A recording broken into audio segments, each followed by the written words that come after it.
Look at this. This is a page from my book, Jazz Tactics. Look at all those chords. And there are 12 pages that look like this.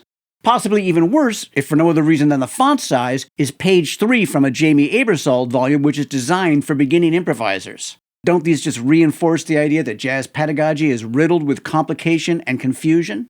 Well, yes. I made that point in this video.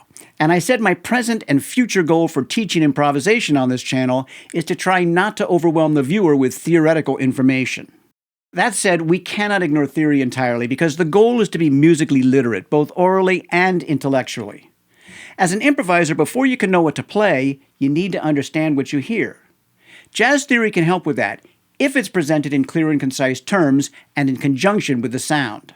If you're new here, my name is Chase Sanborn and I'm a jazz trumpet player based in Toronto. This video is a continuation of these two, so if you haven't watched them yet, I'll put a link in the description. As a quick recap, we used our ears and a process of elimination to arrive at a scale that seemed to fit what we were hearing in a backing track that was based on a single chord.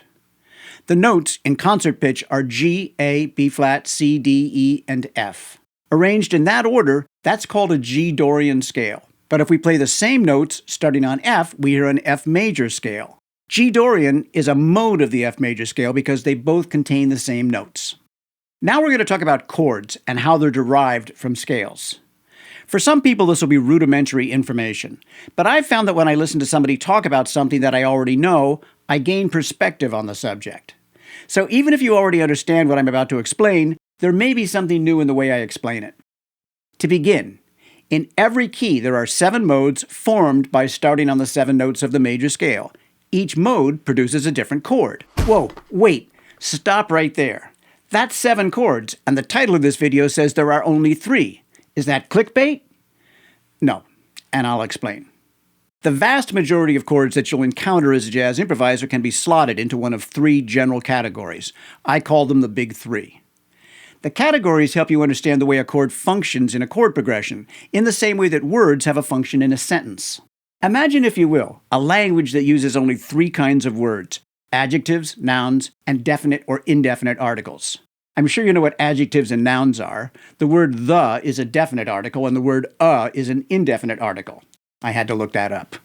That would be a relatively simple language, but you could still express a wide variety of thoughts by choosing from all the adjectives and the nouns that you know. As words are the underpinning of spoken or written language, chords are the underpinning of harmonic language. In fact, I'd say the jazz language is a good deal less complex than the language or languages that you already speak. You just have to understand that 2 chords might be like the words big and gargantuan. They sound different, they look different, and there are subtle differences in the meaning, but they're used in the same context. This brings up a source of confusion for jazz students, in that chords are not as specific as they may seem to be. There are many ways to play a chord. Other notes can be added, and sometimes one chord can substitute for another. This explains why you sometimes see different chords on lead sheets for the same tune, setting aside the fact that sometimes lead sheets are just wrong. Being able to use alternate harmonic elements is part of the freedom that comes with jazz improvisation, just like the freedom to choose which notes to play. The key thing is that when you see a different chord in the same place, it's serving the same function. It's saying the same thing in a different way. At this point, we're not worried about all the chord variations. That can come over time, and they'll make more sense when you can relate them to something you already understand. We're just looking to develop a fundamental understanding of the way chords are structured and how they're often arrayed in a chord progression. In jazz, we're most often dealing with 4-note chords that are comprised of the 1st, 3rd, 5th, and 7th notes of a scale. When you change the scale by starting on a different note, you change the chord that's derived from it. Since we're building 4-note chords out of 7 possible notes, there will always be at least one overlapping note in any 2 chords.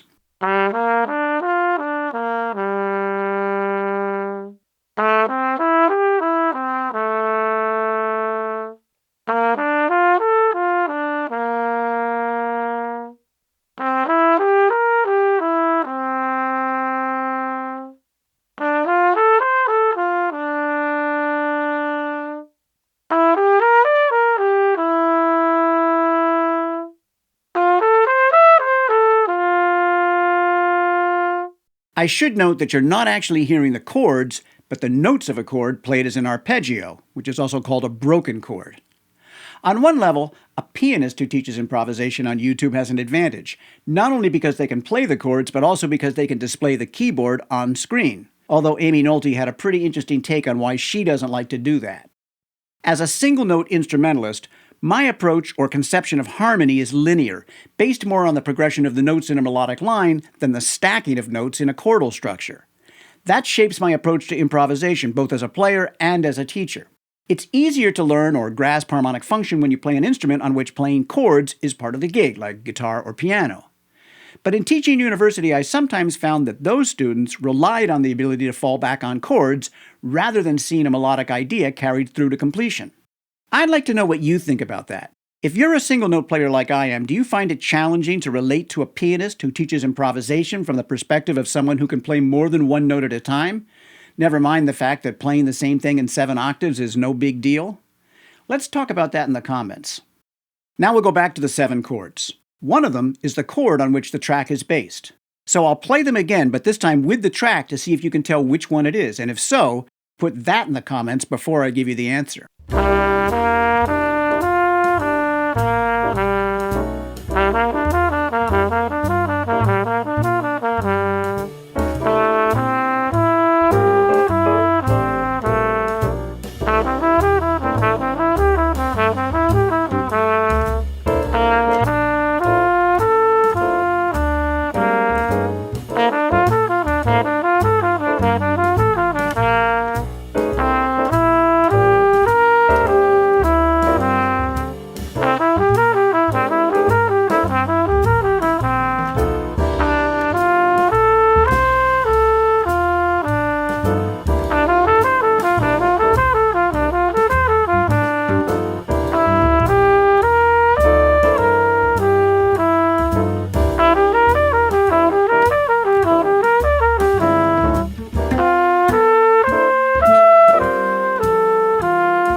Answers in, drum roll please. The chord on which the track is based was the one starting on the 4th note, which is C.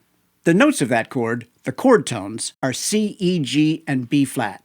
Relative to the key of C, those notes represent the 1st, 3rd, 5th, and lowered 7th notes. A chord that contains 1, 3, 5, and lowered 7 is called a dominant 7 chord. So the track is based on a C dominant 7 chord. When I improvise with a track, I pick and choose from all 7 notes of the scale. But by thinking of the chord tones as home bass notes, my melodic lines more clearly adhere to and communicate the harmonic structure.